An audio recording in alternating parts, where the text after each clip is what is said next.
Hey you're watching a clip from the DynamiteGizmo Podcast. This is not the full episode, but if you want to see the full episode, make sure to click the link in the description. And remember, like, comment, subscribe. Do it now. Here's the clip. Diego Lopes.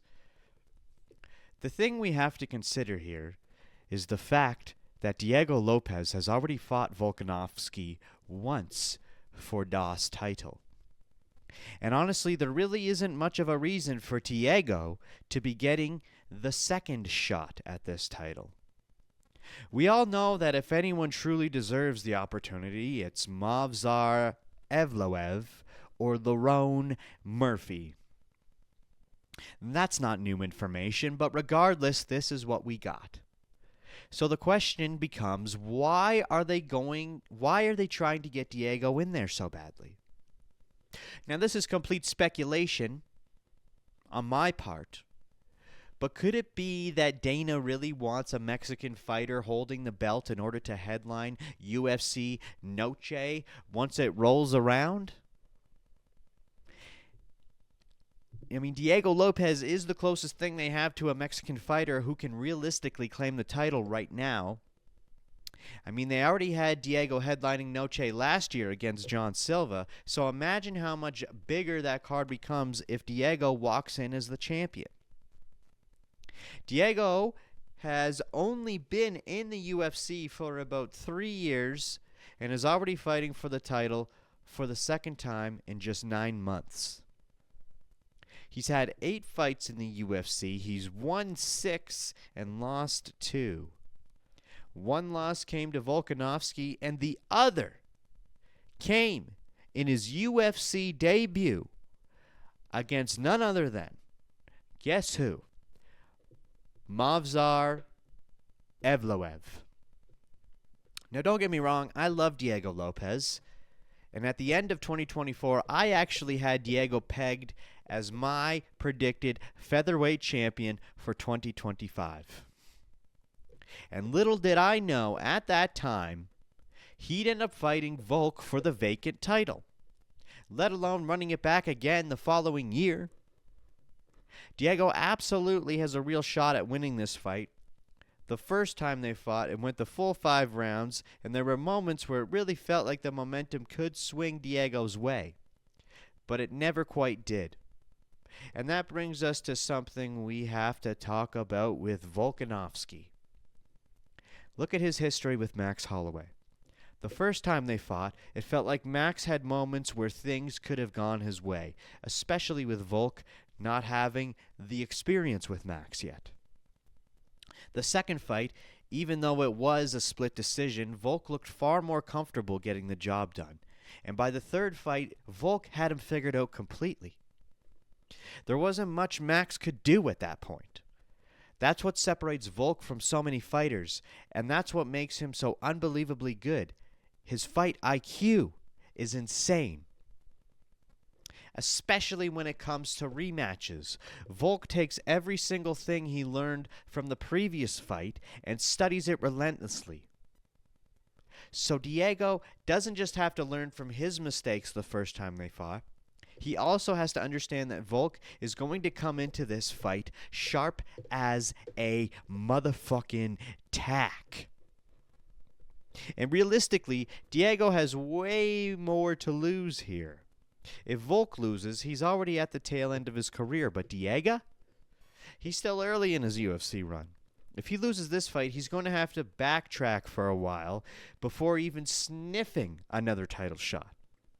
Especially with guys like Movsar and Lerone right around the corner, ready to take that opportunity and get that belt.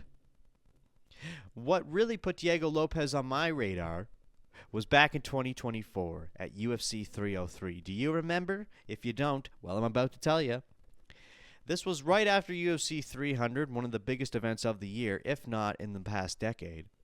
And 2 other major cards had preceded that. And originally, UFC 303 was supposed to be headlined by McGregor versus Chandler. Okay? But we all know how that turned out. So the card felt like a bit of a downer at first, but Alex Pereira stepped up once again to save the main event. And Diego Lopes was on that card fighting in the co-main event. And just 4 hours before he and Brian Ortega were supposed to step into the octagon, Ortega came down with an illness. Hold on, my neck is fucking killing me. There we go. So instead of canceling the fight entirely, Dan Ige stepped up at the absolute last minute. Both fighters weighed in at a catch weight of 165 pounds. The fight went the distance, and Dan Ige fought an incredible fight considering he had zero preparation. He actually said that he was getting a massage on a massage table when he got the text 4 hours before the event. But in the end, it was Diego Lopes who came out on top with a unanimous decision win. And that win led him to one more fight before finally getting his first title shot against Volkanovski. And here we are. He has since fought Jean Silva last year in September on UFC Noche, and he kicked the absolute living shit out of Jean Silva, made his entire head look like a balloon that had been punctured and punched and slapped and fucked. Why don't we take a look at Jean Silva's head in the aftermath?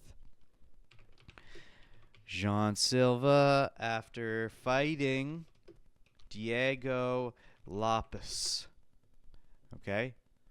Ooh, it looks like the UFC put up that fight on the all internet. I might have to watch that one. Okay, let me see if I can find the image here. Isn't it nice when you try to Google an image for the UFC and you just can't find it on the old Google machine? God, I can't. There was one good image and I can't find it now. Great.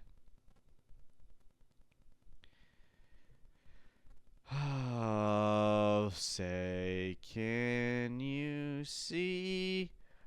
Why is it always on Facebook? Facebook, dude. Facebook's one of the worst platforms on the planet.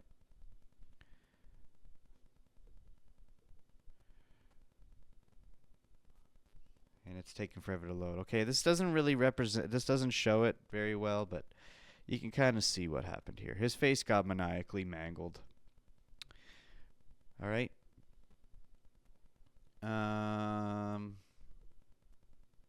Felt like I had some more. Is that it? Oh, actually, here's something. Diego Lopes, as we know, Benoit Saint-Denis is on the card as well. Diego Lopes interacted with Benoit Saint-Denis himself. Hey.